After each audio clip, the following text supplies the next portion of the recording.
We want justice. We want justice. No justice, no rest. No justice, no. Hi, hi. Hi, Sarkar, hi, hi. Sarkar, hi, hi. We want justice. We want justice. Amar dabi mani bhai lagibo. Amar dabi mattu dabi. এই কলচি জলবিদ্যুৎ প্ৰকল্প যি চেৰি নদী, ঘাঘা নদী আৰু দ্ৰোণ নদীৰ ত্ৰিবেণী সংগমস্থলী আৰু এই ত্ৰিবেণী সংগমস্থলীত যি বান্ধ নিৰ্মাণ কৰিবলৈ ওলাইছে, আমি খবৰটো শুনি সঁচাকৈ হতভম্ব হৈছোঁ, আমি আচৰিত হৈছোঁ। আৰু ইয়াত যিখিনি কথা কোৱা হৈছে যে ইয়াত ৬২ মিটাৰ ওখ দেৱাল দি ইয়াত ডেম সাজিব আৰু এই ডেম সাজি তেখেতসকলে ১০খন গাঁও স্থানান্তৰিত কৰিবৰ কথাখিনি উল্লেখ কৰিছে।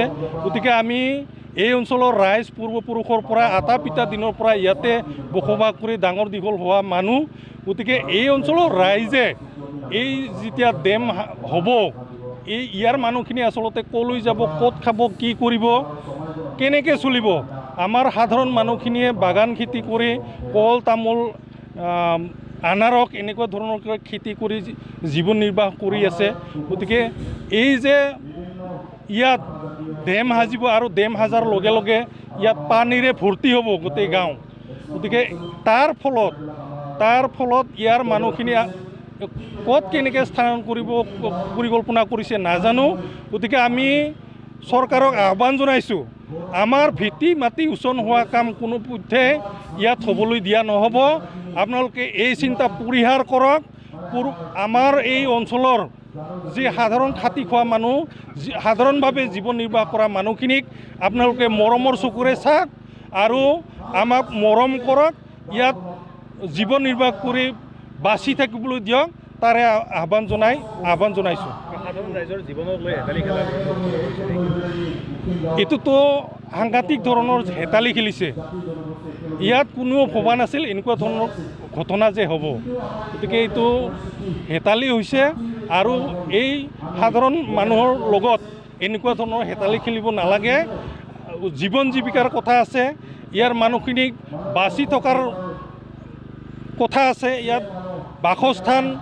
আচলতে মূল কথাটোৱে হ'ল মানুহৰ একমাত্ৰ নিড মানে অন্ন বস্ত্ৰ বাসস্থান, আৰু সেইটোৱে যদি নাথাকে তেতিয়াহ'লে মানুহখিনি থাকা আৰু নাথাকা একেই কথা। আচলতে চাওক, এইটো এনেকুৱা ধৰণৰ কথা। মই প্ৰথমতে এটা শব্দ কৈছোঁ যে আমাৰ চৰকাৰ, বৰ্তমান চৰকাৰে এটা শব্দ সকলোকে কয় যে আমি ৰাইজৰ হিতৰ কথা আমি চিন্তা কৰোঁ, ৰাইজৰ লগত আলোচনা কৰি আমি কাম কৰোঁ। কিন্তু কি ৰাইজৰ লগত আলোচনা কৰিলে? এটা সৰু নদী এখন, আমাৰ কলহী নদীখন, এই কলহী নদীখন, এই কলহী নদীখনত বিভিন্ন জাতি জনগোষ্ঠী বসবাস কৰা এটা স্থল, আৰু এই নদীখনতে প্ৰাকৃতিকভাৱে জৈৱ বৈচিত্ৰ্যৰ এটা স্থল হয়।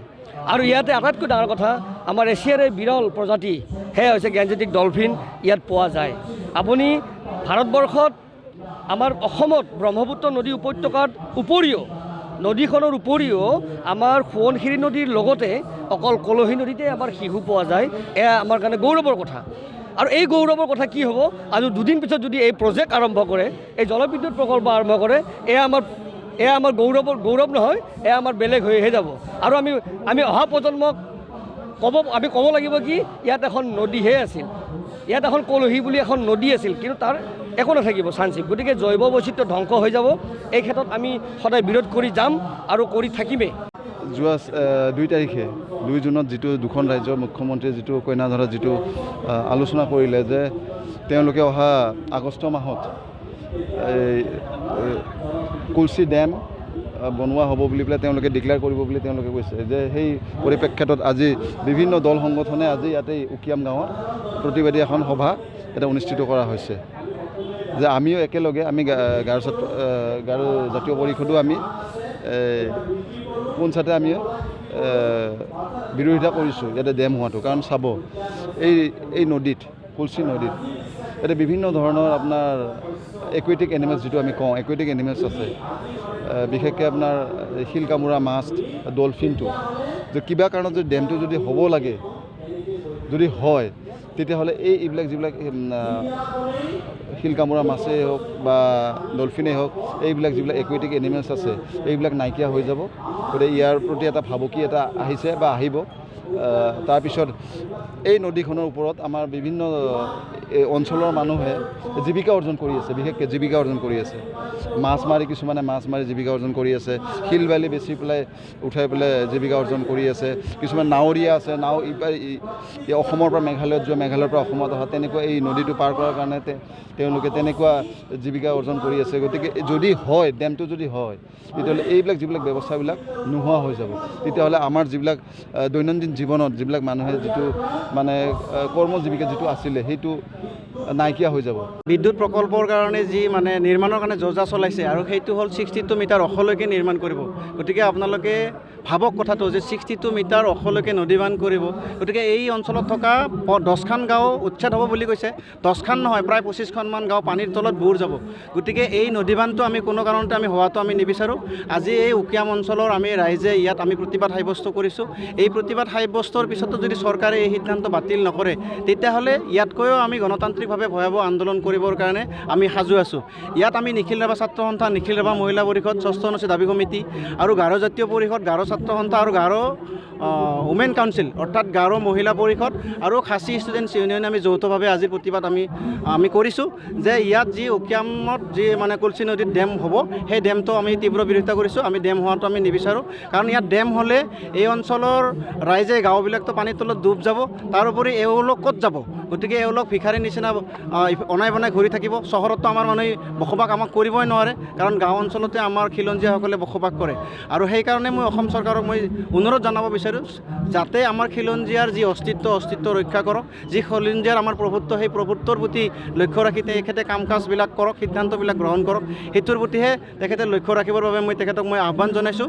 গতিকে এই সময় থাকোঁতে এই যিটো নদীবান্ধ প্ৰকল্প, এই প্ৰকল্পটো তেখেতসকলে বন্ধ কৰাৰ সিদ্ধান্ত লওক। সেইটো কৰিলেহে নিশ্চয় ভাল হ'ব।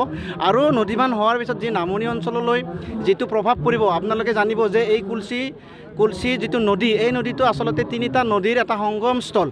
এই দ্ৰোণ নদী, ঘাগা নদী আৰু চিৰি নদী, এই 3টা লগ লাগি এটা কুলচি নদী হয়। আৰু কুলচিলৈকে গৈ 2টা সতিলৈ ভাগ হয়। এটা কুকুৰমাৰালৈ গুচি যায়, আনটো ছয়গাঁৱলৈ যায়।